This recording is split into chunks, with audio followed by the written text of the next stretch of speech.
Hey, Premium Warriors, welcome back.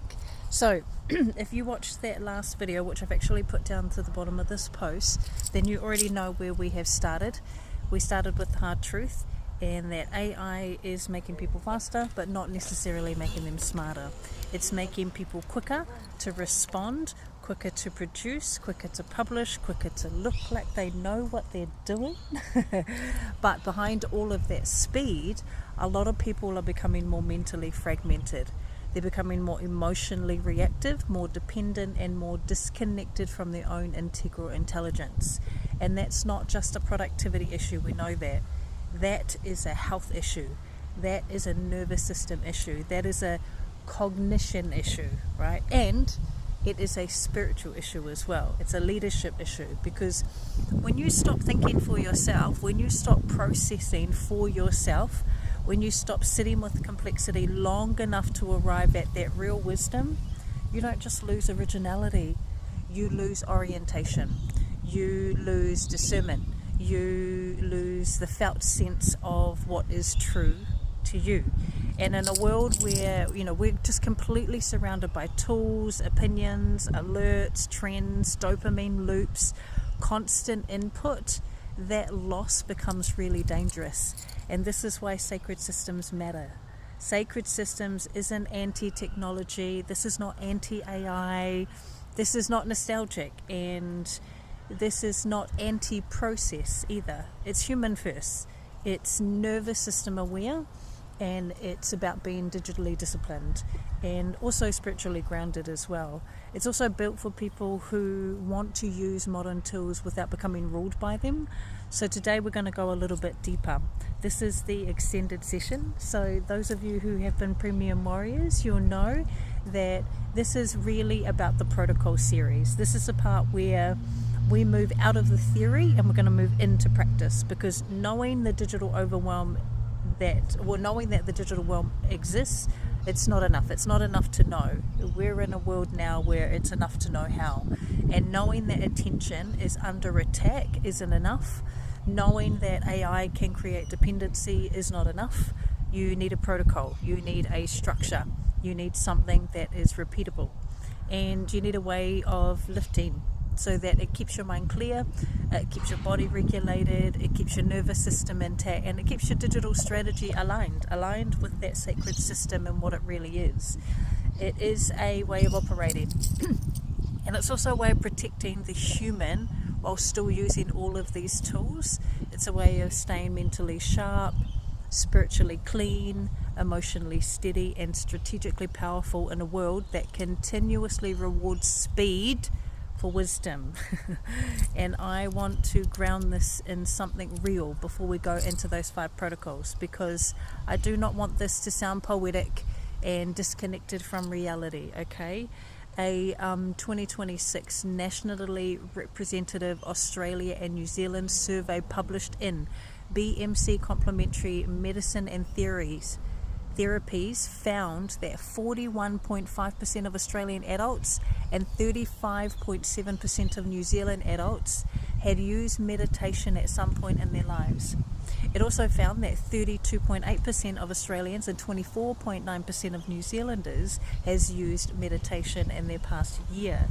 What matters even more is this: 21.7% of Australians and these meditators and the 17.6% of New Zealand meditators reported that meditation related adverse effects. Now this matters. It actually confirms something that sacred system teaches very clearly. A tool that is not automatically safe just because we call it healing. A practice is not automatically right just because we call it spiritual. And a method is not automatically healthy just because we call it popular, right? So anything powerful requires discernment, and anything powerful requires pacing. It also requires your nervous system to be intelligent, and that is true when it comes to meditation. That is true when it comes to the digital life that we live, and that is true when it comes to artificial intelligence. It's also true for content. It's true when we talk about business growth, self-development, and when we really look into the digital environment itself. the picture gets quite clear. According to the 2026 Australia Digital Report from Data Reportal, Australia had 26.2 million internet users. That's representing 97.1% of internet penetration, and 21 million social media user identities. That's representing 77.7% of the population. Think about what that really means for a second. Just take a pause and think about what that really means.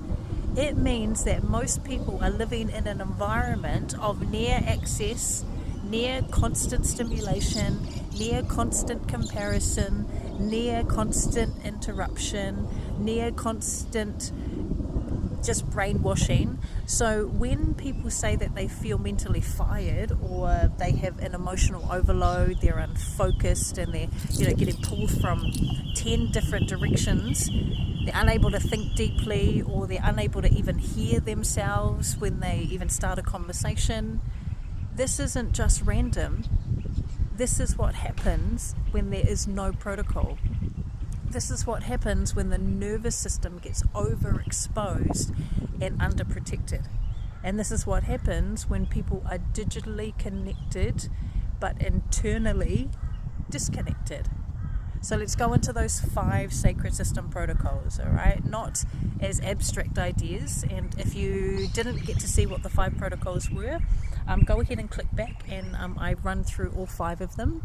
But now we're going to talk a little bit deeper on how we can use those protocols in real practices, like as actual daily disciplines, as health practices, as well as leadership practices, and as ways of kind of staying powerful in this like over-engineered world. And trust me, I know, because I loved audio engineering. Right, protocol is one of the things that we really, really want to make sure that we put into practice. Protocol 1 is the human first order. That's number 1. So this is where everything begins, because before you optimize your workflow, before you improve your content, before you build a better system, you have to answer one simple question. What belongs to the human and what belongs to the tool? Most people never ask that. And because they never ask that, they hand away the wrong things. They hand away their message. They hand away their meaning. They hand away their creative authority. And they hand away their emotional intelligence that should actually be shaping their work. They hand away their pattern recognition, and they hand away their perspective, and then wonder why everything feels flat. They wonder why their content sounds polished but quite empty. They wonder why they are producing more but feeling less connected. And they wonder why they feel exhausted even though the tools are supposed to be saving them time. It's because they're outsourcing the part that was supposed to stay sacred. The human first audit is the correction. This protocol actually asks you to look honestly at your life, your business, your workflow, and your decision making. Which parts of those actually require your discernment? Which parts of those require your lived experience? And which part of those require your actual intuition and your values? We've got to really think about your emotional intelligence and how that plays a part in it. Your nervous system as well, to actually present itself and be responsible and be responsive. Like, those are human tasks. Those stay with you, human intelligence. These are the execution tasks, okay? And then there are the execution tasks, right? So those are the things that are next. So these are things like formatting, sorting, scribing, cleaning up drafts, repurposing your content, any administrative work or basic summarizing of things, how you can organize your information. Those can really be supported by these digital tools. And that's the important distinction. Once that distinction becomes clear, your energy becomes cleaner. Your mind stops getting used to what the machine can actually do, and the machine stops authoring what only a human should. So what does that look like in real life? Okay, if you're a coach, your philosophy is human work. Your client discernment is human work. Your energetic truth is what your people need, and it is human work. Right? By turning your already clear message into a transcript summarized by content snippets, that can be a tool that can assist that. If you're a wellness practitioner, the way that you could hold a room is human work. The way that you sense things and what's actually happening with the client, that's the actual human work. The pacing of the care that you're delivering is also human work. But the admin flow, when it comes to the sessions, like noting things down, that can be supported digitally. If you're a founder and the vision, it's human work. The values are human work. The standard of which you actually build your organization is human work. The long-term direction is human work. But the repetitive mechanics, like delegating some systems or tools, those are the things that you can give to the tools. And one thing that you can do today is to write down 10 most recurring tasks that you have in the week and label each one of them. Label it human, tool, or maybe even mixed. And you'll learn a lot very, very quickly. And if you notice that most of your sacred paths and your messages are being touched by a machine before it's even been touched by you, that is your sign to rebalance. A second thing that you can do is choose one area in your life or business where you refuse to outsource the first content. Okay, maybe that's with your journaling, it might be with your content hook, maybe it's you teaching your actual framework or going through your client diagnosis, maybe it's your prayer, it's your brand voice, whatever it is, you touch it first. That really matters, because the first contact point is where the meeting is formed. And if the first contact point belongs to a machine, eventually the center of gravity will shift away from you. Okay, that will move away from that actual human factor. So that's number one. Protocol 2 is the buffer protocol. This is where we show the pace enough to restore the cognition, because the problem with the modern tool is not that it's just efficient. The problem is that it interrupts your natural process of the way that you're thinking. And a lot of people now move like this: question, prompt, answer, post. Question, prompt, answer, decision. Question, prompt, answer, repeat. And what disappears is the cycle of reflection. What disappears is the actual digestion. What disappears is that sacred pause where discernment is formed. The buffer protocol restores that pause, okay? The sequence is simple: reflection, framework, then prompt. In that order. No other way around, okay? Reflection means that you sit with the thing first as your human self, and you think, what do I think? What do I already know? What have I lived? What is my actual perspective here? What am I noticing that others aren't noticing? What is really true here? That reflection does not need to be long. Even just 2 minutes, that will change your whole entire quality of your output. Then comes the framework. Then you shape the bones, right? The beginning, the middle, the end, the problem, the truth, solution, right? Point 1, point 2, point 3. Even rough structure is enough, because when you create the framework first, you remain the architect. Then what you do with the prompt is that now you're telling the tool what to do, and it's not telling you how to think, and it's actually helping you expand what you already know. So this is a completely different relationship, and it changes the energetic quality of what you produce, and people will actually feel it in your content when they see it. Audiences can feel when the content came through the person who actually put that truth together with their own essence, and they can also feel when somebody assembled it way too quickly from borrowed bullshit or borrowed intelligence.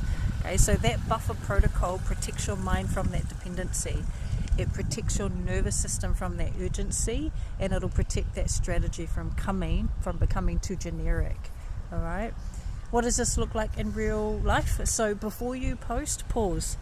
Before you pitch something, you actually need to pause. Before a content plan, pause. Before a lunch decision, pause. Before a difficult conversation, definitely pause. Before you seek outside wording, you have to seek your inside clarity.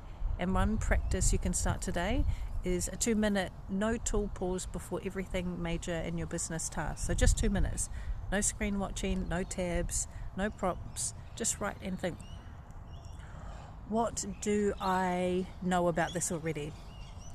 A second practice is to build every prompt from your own 3 bullet point framework first. So that simple shift will immediately make your outputs a lot stronger. It becomes more personal, more coherent, and then a lot more aligned. All right, protocol 3, number 3, is the sacred input system. So this is one of the most overlooked health protocols in the digital age because everybody wants better output. Everybody wants better content, better ideas, decisions, energy, business. But a few people are honest about the quality of what they are feeding themselves every single day. And your outputs are always the downstream of your inputs. Always. All right, so I'm going to repeat that. Your outputs are always the downstream of your inputs. Always. If you wake up and immediately absorb noise, urgency, comparison, fear, low quality opinion, fragmented advice, overstimulation, then that's exactly what your system is going to metabolize. Okay? And then people sit down and they wonder why they can't access clarity, why they feel shallow, or why they start to see that their thoughts are feeling a lot muddy.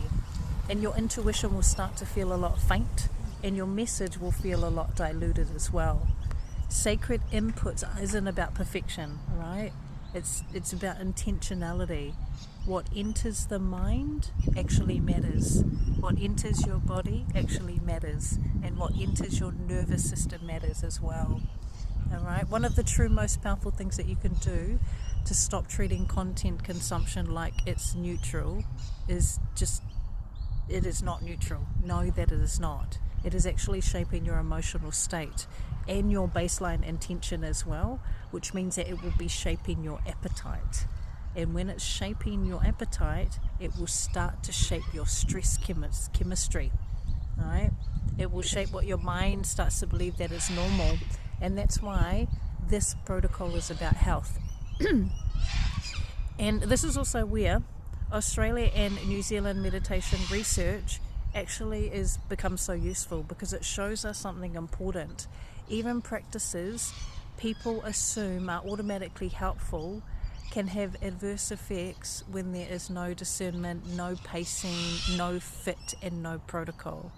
In the same way, not every spiritual message is good for your nervous system, right? Not every business voice is good for your clarity, and not every productivity hack is good for your body. All right, discernment is health. Intentionality is health. Having boundaries is health. So what can you do? What can you physically do? Start the first 30 minutes of your day. No social media, no notifications, no comment sections, no other people's panic, no other people's branding, no other people's emotions. Let your own field become online first. A second practice is also to sort out your digital inputs into 3 buckets, all right? Number 1, what nourishes me. Number 2, what informs me. And number 3, what drains me. And be ruthless about this, all right? Some things inspire you, some things educate you, and some things will silently fragment you while pretending to help you. And it's important that you learn the difference, because if you are constantly watching competitors before you create, your voice will blur. If you constantly can consume spiritual content without integration, your system will become crowded. And if you constantly read about health from an alarm-based place, your body will start living that actual threat. Sacred systems is not about what you create, it is about what you protect.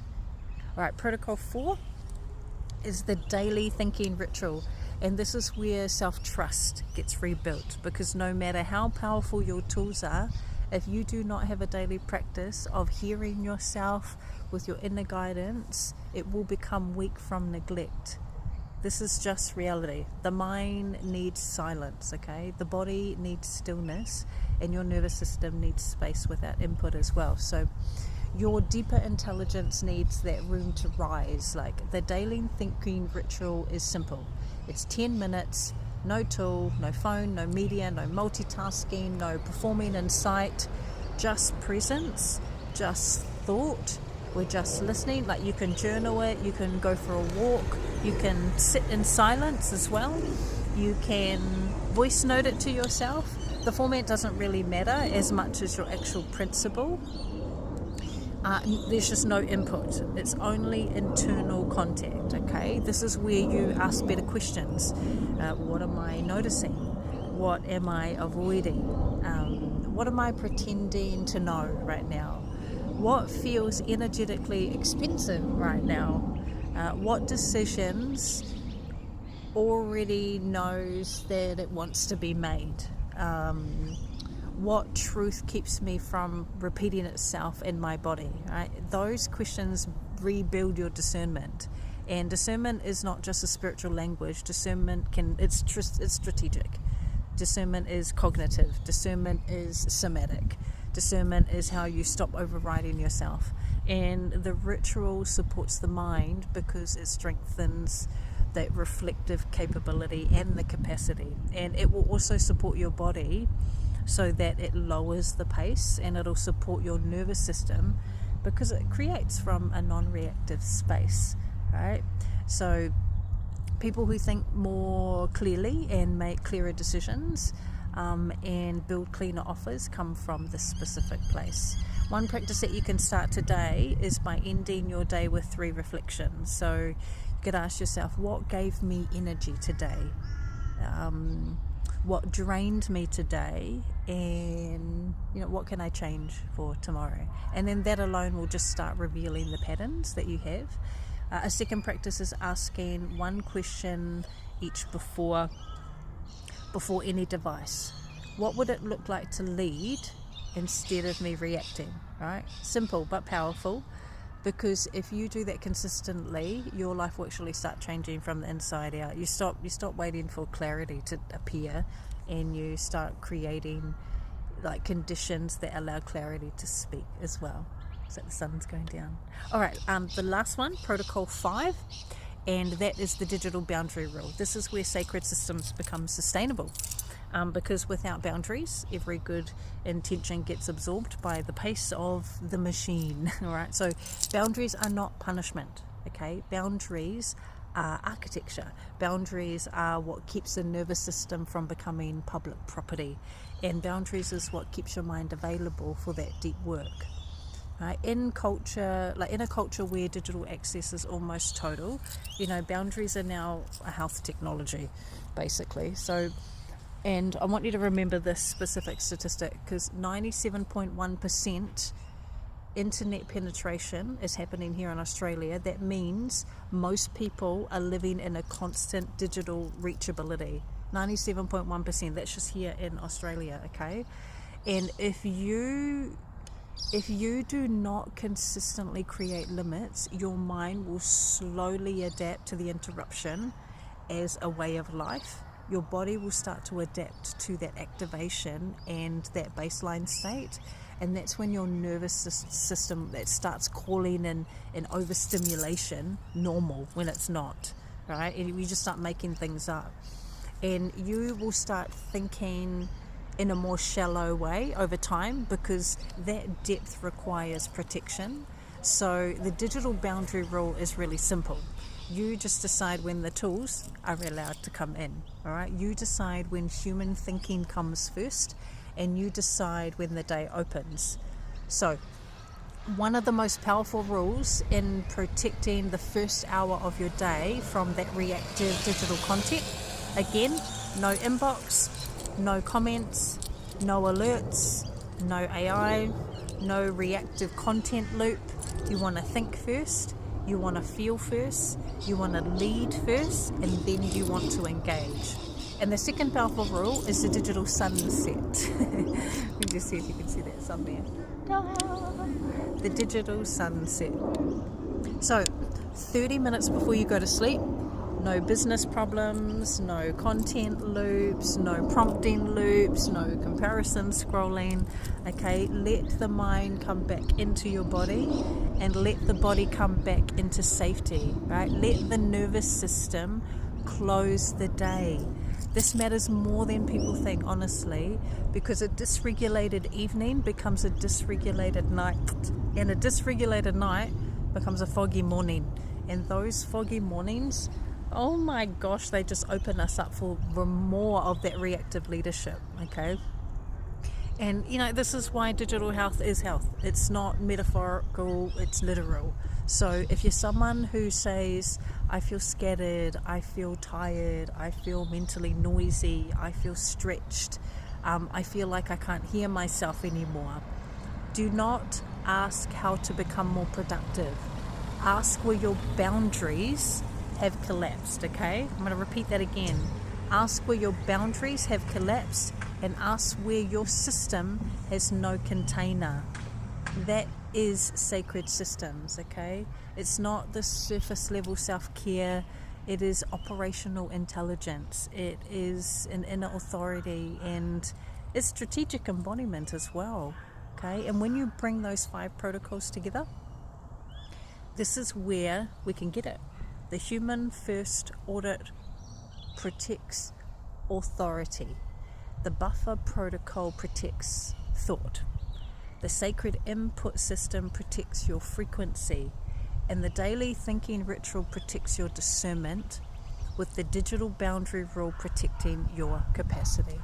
And together, we keep those 4 modalities moving: mind, body, sleep, and mindfulness. And that's the whole point.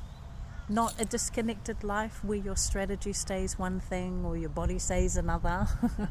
Where your mind is racing and your nervous system is starting to feel overloaded and your spirit is trying to clean up all of this mess.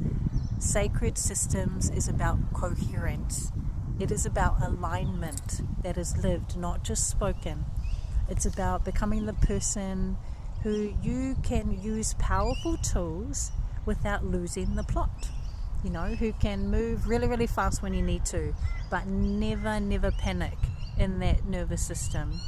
And who can build in a digital world, but never forget that the human being is still the number one primary thing. So that's it. That's sacred systems. That's our 5 protocols. And that is how you can practically keep moving every single day to continue to be a digital warrior and a premium warrior.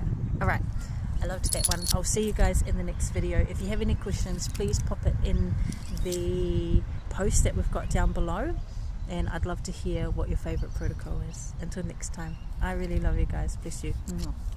Bye for now.